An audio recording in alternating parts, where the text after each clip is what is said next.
जान नहीं केहू से डरैलू मिले खातिर हमसे नदियो रयलू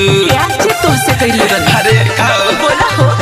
धन बारू जान नहीं केहू से डरैलू मिले खातिर हमसे नदियो रयलू चल बात कइल जाओ सबके नियर नियर नियर दिया पेन के फारा के आइलू पिया ए जान हैप्पी न्यू ईयर हडिया पेन के फारा के आइलू पिया ए जान happy new year same to you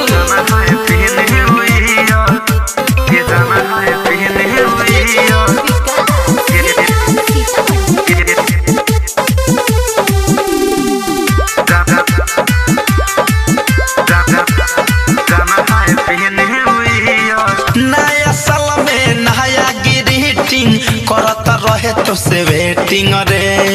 हमरो मन में रहे हर बहरी कौन होई तोहर सेटिंग रे कुछ बोलेला ए करे जा हाँ नया साल में नया ग्रीटिंग करत रहे तोहर वेटिंग रे हमरो मन में रहे हर बहरी कौन होई तोहर सेटिंग रे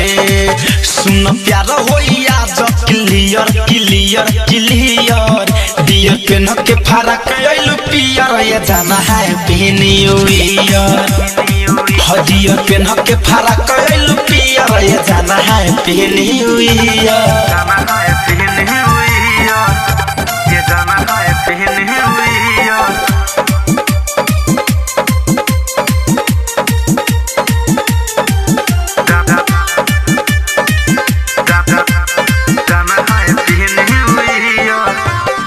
जाके सखी से नहीं बतई हो दिल के कमनो बात हो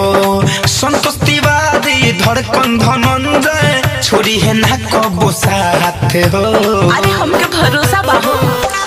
हाँ हाँ जाके सखी से नहीं बतई हो दिल के कमनो बात हो संतोष तिवारी धड़कन धनंजय छोड़ी है ना कबो साथ हो आज होठवे से पिए द बियर बियर बियर दिया पेन के फारा के आइलू पियर ये जाना है न्यू ईयर हडिया पेन के फारा के आइलू पियर ये जाना है न्यू ईयर।